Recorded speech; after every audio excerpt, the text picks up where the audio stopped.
people don't leave organizations, they leave manager, because your top line leader may be exercising great people, empathy and so on, but your immediate manager is not showcasing that. It needs to be felt and be consistent. When we check with the customer how they're doing, why not do that with our people? There are signs like quietness, uncharacteristic, irritability, people not engaging, not showing up.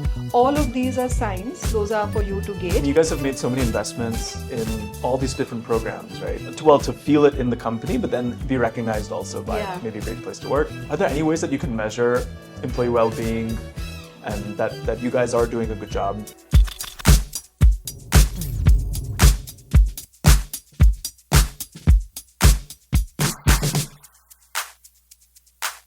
Hey everybody, welcome to Close the Loop podcast. We're really excited for another episode. Today we're joined by Sangeeta Shetty, who leads people and culture at Ascendion. And we get to talk about a topic today that I think is close to both of our hearts, which is employee health and well-being. You know, in the world of HR, you talk about mental health and the stigma around mental health. You purchase EAP platforms and doing all these things, but somewhere I think maybe there's some frameworks that we can all learn. So really excited to chat with you, Sangeeta, about it today. Thanks for joining us. Thank you for having me here. It's a great opportunity, I feel, discussing this topic and with Loop and Ryan yourself. Thank you. Yeah, I'm first going to brag about you guys at Ascendion. Ascendion was recently recognized for the second year in a row as a top 50 great place to work in the employee and wellness category. Health and wellness category. I think that's really cool. I think a lot of us aspire to reach that sort of level, and we have a big HR audience on the other side who's always watching this, who care about health and well-being. And how did you guys get there, right? Like, what are some of the things that you were able to do at Ascendion that helped you crack that top 50 spot? We have been little fortunate enough to have our top line leadership thinking likewise, just as you said, everybody aspires to. So the organization, Ascendion, leadership truly believed in the people aspect, and that reflects in our values also, so much so that we exercise those people aspects very, very closely in a day-to-day culture and practices. And therefore, so organizations who have to evolve really need to have the right mindset or shift to that mindset depending on the need. So at this point of time, I think mental health happens to be a close to heart priority for each and every CHR or an HR leader, because that's the need of the hour. I recall having had more than 22 years in the HR space, our priorities would be more about charting career paths,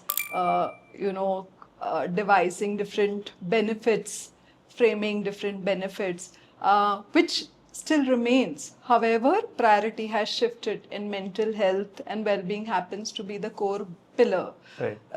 We've gone beyond those timings, I believe, where we had yoga sessions alone. Of course, they are important, or fruit bowls in breakout rooms. Right. That all is still required.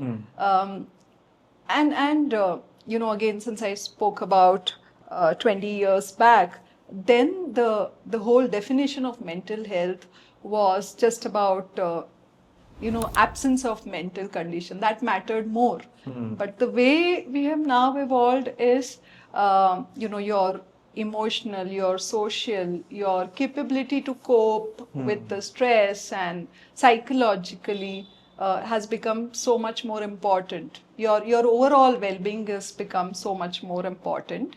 I think numerous initiatives we brought into play. I recall since you spoke about the framework, there's something called PERMA theory, which is talking about your positive emotion, engagement, relationship, meaning, and accomplishment.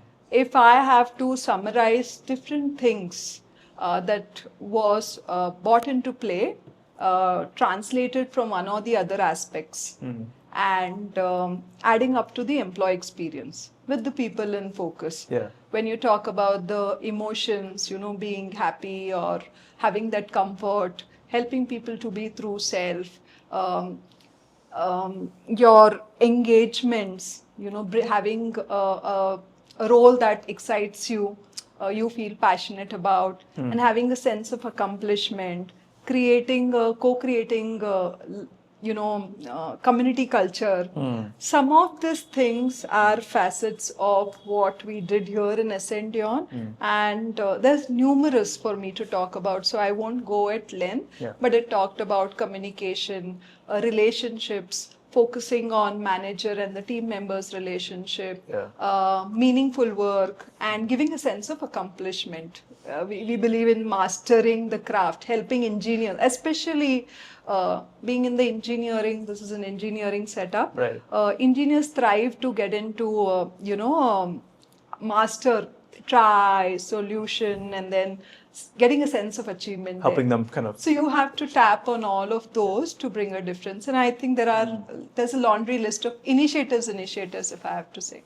And you're kind of visualizing for me, when just a few years back, Ascendion was getting set up in India. Was there maybe a key decision or a key initiative from that time when you were just getting set up, when you were maybe 50, 100 employees and now you're 2,000? Back when you were smaller and you're about to grow and have this massive scale, was there anything that you're really proud that you guys did then that you're bearing the fruit of now? I just touched on how our leadership is and how strong they are a believer of it. That I feel is a key thing, and the mindset. Just as I speak, it resonates exactly for my leader, the business leader, and the leaders above. While referring to my past stints, it would be the other way around. So where as a people and culture and HR as a custodian, you have a job to bring them to a point of think likewise. While it was hand in hand here. And that was a great beginning for us to think about people. Just right now, I complete 4.5 years, and my conversation, we had a team meeting, and my business leader telling me, and my team, more than me, my team, that everything said, attrition, engagement, the first and foremost that you have to be sure of the culture. Right. And similar are our conversations by all the leaders across. So we have seen the fruits of, being flexible, providing autonomy, being a partner, not a manager. And these were few of the things that started right since then. And we are putting efforts to contain that, including some of these communications. It may be a little underrated, and it's a cliche, communication. It's very important. Yeah. So we realize that people like to know what's happening in the space that they operate. And the fact that communication happens, they realize that they're valued, they're given importance, and they're helped to see, which makes them feel that I'm investing my time, energy, and effort. How is it translating into the organization goal? Is it making a difference? And when you get to hear that periodically, you get to sense that, okay, my work is important. Let me do more and more. And it's just not one communication. That culture has to, cascade and percolate in every small hubs and units that operates. Yeah. So what I'm hearing is like the first most important thing that you guys did back then was just be very clear and firm that at every level in the org, like mental health and employee well-being matters. Maybe the first step is to secure that leadership buy-in and not sort of vie for it much later, right? When it's a little too late. I see. For organizations, let's say, who are on their own journey, right? What are some actionable things that they can start building like a culture of care, right?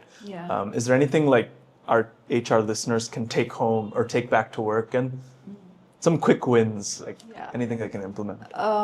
When I talked about all of this, these are soft pedals, softer aspects, right? And it defines the culture and the smell of the organization. Right. So once you have, done a good job of comprehending all of these different aspects, the PERMA approach we talked about, then it is actually making it reflect into initiatives. having said that, these are softer, but there were tangible benefits also. In the sense, our insurance is expanded to the family members. Family members, I think everybody do, but we do it for the parents also. Yeah, that's huge. Which during the whole COVID story was a little, people were struggling, and they saw a lot of merit, and we showing that edge, a difference, and truly showing that we value flexibility. It's no more a perk, and it was still required. What is something you asked me what we did then? We did then to showcase and walk the talk of how you are important. We valued the true individual. We appreciated the talent and passion they all had. How do you make it scalable? There was at a point we all started thinking, we're doing great. We are a set of few leaders now. We think alike. How do you contain this and ensure it doesn't break? How do you make it a scalable one? Yeah. With that in mind, we started, thinking hard. And what it all talked about is, walking the talk.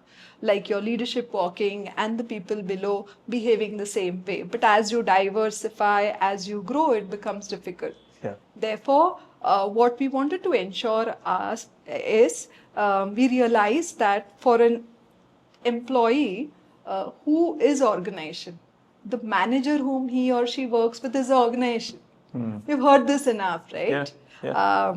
People don't leave organizations, they leave leave manager, Right. because your top line leader may be exercising great people, empathy, and so on. But your immediate manager is not showcasing that. Yeah. So how do you ensure that stays? With that in mind, and how do I believe, how the leadership believe, how do you exercise? There are some thought processes, how to make it part of the DNA and help each and every member feel the same experience. This is what I'm feeling with my manager. Yeah.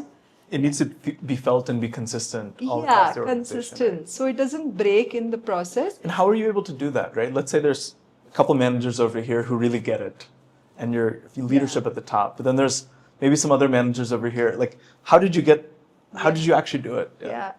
Interesting, and just linking it with the company, the one where Ascendion is an engineering company. Right.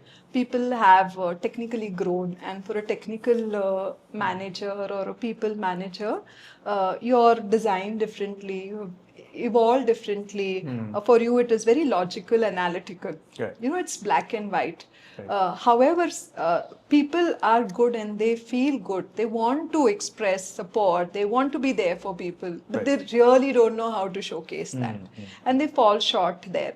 And just as you said, some people are naturally good on some of these aspects, very people driven also. Some people lack that ability to showcase, bring that intent into life. And therefore, we are working on something. We co-created or curated a very unique curriculum that focuses on building hard skills. It is H-E-A-R-T. Not H-A-R-D. No, H-E-A-R-T. it's not the hard skills and not Hard the soft skills. Here we're talking about hard skills. Cool. Exactly as I said, a while back, or probably we were talking separately, there's some theory called Theory U. What it means is, organization mindset. So shifting the mindset in a very structured manner. It says process is equal to co-sensing, co-creating, and practicing it, which means that you sense the need for people needs, which is more about pause, more about listening, deep listening, curious questioning. When you hear on the face of it, we all know it, but do we exercise it? Yeah. So this curriculum is to help people, leaders, learn that this is what you need to do to showcase. And how do you showcase? Then you're given those tools. What it means is practicing those tools. If it is pause, so while there is a conversation, don't break it. Let the conversation happen, let them hear. It's not about solving, it's about listening. So we're just going deeper into each of those aspects. And I'm also aware that once the classroom training is done, people go back and forget about it. So there is an emphasis on creating rituals and practicing it. We did a couple of batches so far, and it has come out really well. Cool. Technical managers have seen that they're taking away not professional skills, but they're taking away personal skills. In first batch, I personally stayed to really see, and I saw a difference in me. I'm creating a life skill for myself.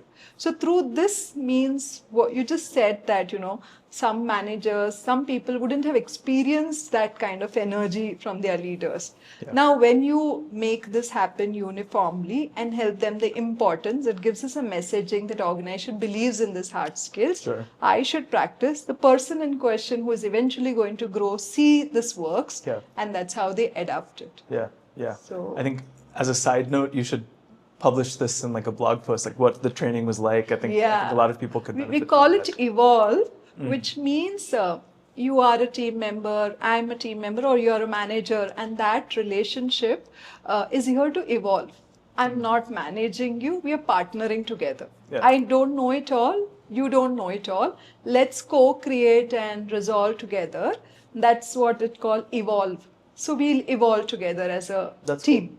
I mean, you guys have made so many investments in all these different programs, right? And you guys work so hard. You worked so hard for so many years to get this, to feel it in the company, but then be recognized also by maybe a great place to work.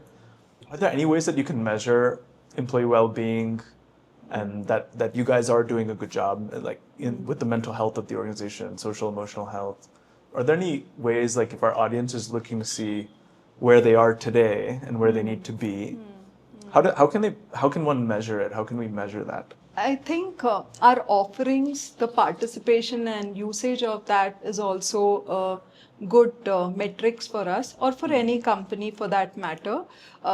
Like any other company, there are EAPs also. We do have some customized, very curated vendor offering sessions also. The engagement rate or usage of those platforms have increased over time, and the repetition of those sessions usage has increased. That is not to say that we are happy that people are more and more falling into this and feeling the need, but people are seeing it visible and accessing it and making use of it. Maybe it still happened across, but the usage of these sessions and leveraging those platforms is helping them. So we're seeing more adoption. Yeah, that makes us feel like we're headed in the right direction. And attrition rate and absence or turnaround.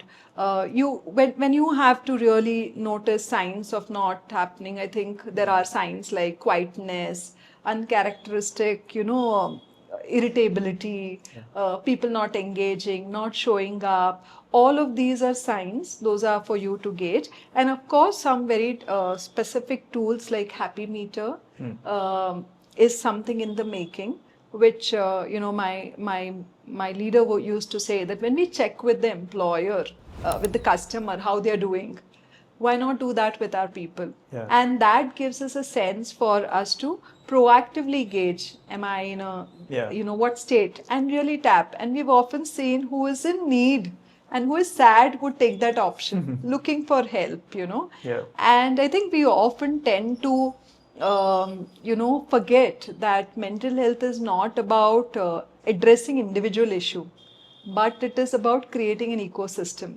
And so there is need for some of these mechanisms to gauge, track. It has to be a constant check, and some of those personal stories. So everybody has to be inquisitive and passionate about that. Those are some not very clear black and white system, but it's a part and way of life leaders have to do. Yeah, and I think it's evolving. I don't think we have all the ways of measuring this today, and hopefully, between HR leaders and this vendor ecosystem, we find better ways of doing it over time.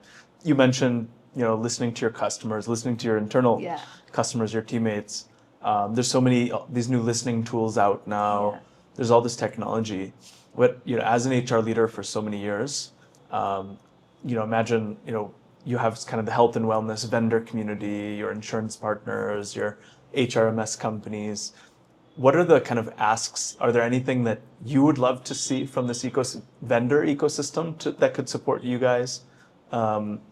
Whether it be from physical health, mental health, social health. Is there anything that you feel there's a big space or something lacking that could be worked on? Yeah, I feel that space is evolving. While people leaders, people and culture leaders may not be expert. Just as we said that there is an intent, but there is so much effort in balancing internally. And there is a need for companies to tie up with different vendors. So while we touched on, mental health is a multifaceted piece, Right. where it talks about your physical wellness, your mental wellness, and also grooming, how it is to exercise some of these hard skills. Yeah. So while I see that industry is evolving, and over the years, while working with insurance partners, and I think it's coming as a package.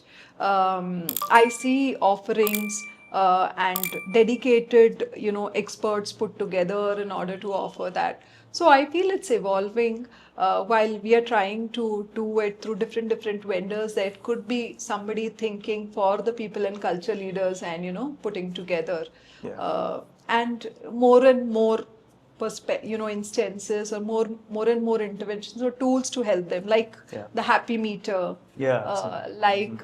state of checking the state of mind, a chat bot checking with the employee how you're doing, and instantly trying to having an happiness officer on the other side who focuses on happiness, valuing that aspect also. Those are good ideas. I mean, this is a great conversation. Is there any closing thought that you have, maybe, that you want to leave the audience with? I think I spoke several things, and I may have spoken enough for that matter, because I'm so passionate, not only about this topic, but like we spoke, building an organization from a standpoint, and getting it to a point where people start valuing and seeing part of it is makes you feel to do more, and you see that translating into results also. Makes you feel do more. That in a nutshell summarizes my viewpoint and message for all the people and culture leaders. There is need for us to pause, comprehend, and focus on building a culture, making it a DNA, and not just building wellness programs, but a wellness ecosystem around. Within the company. Great. I think, thanks so much, Sangeeta, and congrats on all the success at Ascendion. I think top 50 2 years in a row is not a small feat, and I think everyone is probably looking forward to that hard training from you someday. So Sure. I'm so glad I could share with you and exchange stories how it has been for me in Ascendion and overall people and culture aspects. Thank you. Thanks. That's it. That's it. That's great. Okay? That's a very flowing conversation.